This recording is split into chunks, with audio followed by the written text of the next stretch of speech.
Yeah. See, real niggas come first cause we men in respect and we do what we want in these streets. And dope boys come second cause money make the motherfucking world go round. And fly niggas come third cause he might ain't got no money, but he still can pull the baddest bitch in the building. Under that system. I see America with half the number of prisons, half the number of prisoners, 10,000 fewer homicides a year, inner cities in which there's a chance for these poor people to live without being afraid for their lives, respectable citizens who are now, citizens who might be respectable who are now addicts, not being subject to becoming criminals in order to get their drug, being able to get drugs for which they're sure of the quality. Si algún día tengo una posición, voy a prohibir de que nadie vaya preso.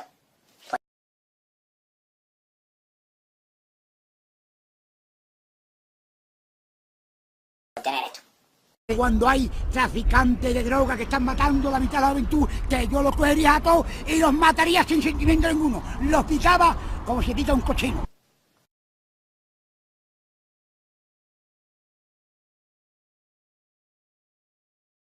Me gustaría darte datos concretos con nombre y apellido de personas que están involucradas en esto.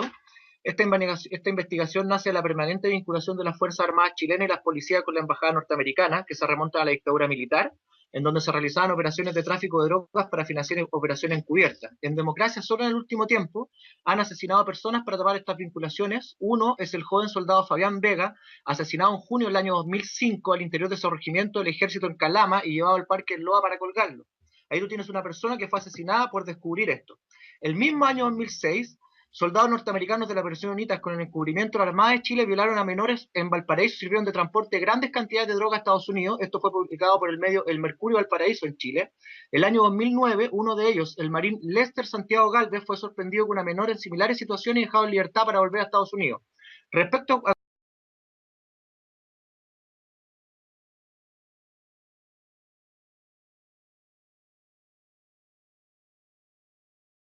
You know, the same thing happened under prohibition of alcohol as is happening now. Under prohibition of alcohol, deaths from alcohol poisoning, from poisoning by things that were mixed in with the alcohol, the illegal bootleg alcohol, went up sharply. Similarly, under drug prohibition, deaths from overdose, from adulterations, from adulterated substances. Now that shows the absurdity of it. During prohibition, when I was a teenager, alcohol was readily available, bootlegging was common. Any idea that alcohol prohibition was keeping people from drinking was absurd. There were speakeasies all over the place, but more than that. We had this spectacle of Al Capone, of the hijackings, of the gang wars. Almost all, there are an enormous number of innocent victims now. You've got the people who are whose purses are stolen, who are bashed over the head by people trying to get enough money for their next fix. You've got the people killed in the random drug wars. You've got the corruption of the legal establishment. You've got the innocent victims of the taxpayers who have to pay for more and more prisons and more prisoners and more policemen. You've got the rest of us who don't get decent law enforcement because all the law enforcement officials are busy trying to do the impossible problem. The case for prohibiting drugs is exactly as strong and as weak as a case for prohibiting people from overeating. We all know that overeating causes more deaths than drugs do. Why isn't it perfect if it's in principle okay for the government to say you must not consume drugs because they do you harm? Why isn't it all right to say you must not eat too much because you do harm?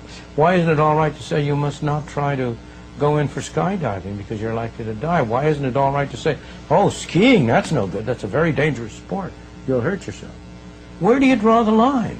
What scares me is a notion of continuing on the path we're on now, which will destroy our free society, making it an uncivilized place. There's only one way you can really enforce the drug laws currently. The only way to do it is to adopt the policies of Saudi Arabia, Singapore, some other countries adopt, in which a drug addict is subject to capital punishment, or at the very least having his hand chopped off. If we were willing to use penalties like that, well, would that be a society you'd want to live in? Yo no voy a dejar que más nunca nadie vaya 10 años a prisión en el combinado del este por esto. ¿Tú sabes por qué? Porque esto, vamos a hacer igual que Holanda. Vamos a hacer igual que Holanda. Vamos a hacer igual que Holanda. Deberían estar muertos.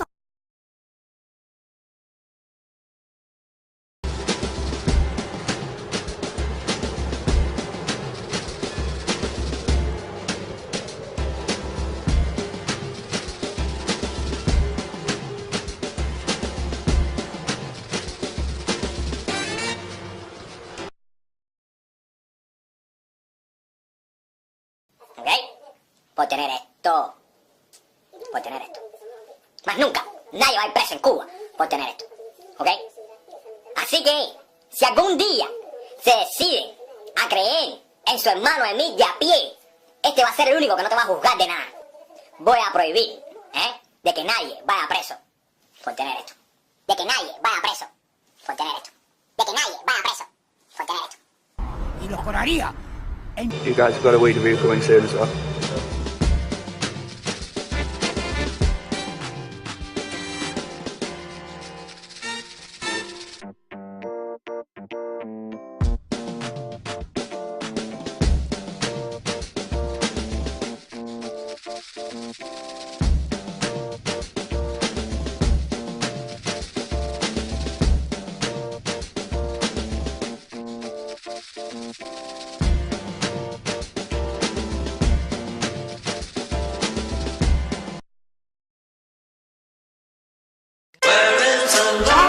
España cada uno con el juego, sarcotazo. Deberían estar muertos por hijo de la gran puta. Que hagan su Some people like to get away, take a holiday from the neighborhood, take flights to Miami Beach or to Hollywood. But I'm taking the Greyhound on that Hudson River line.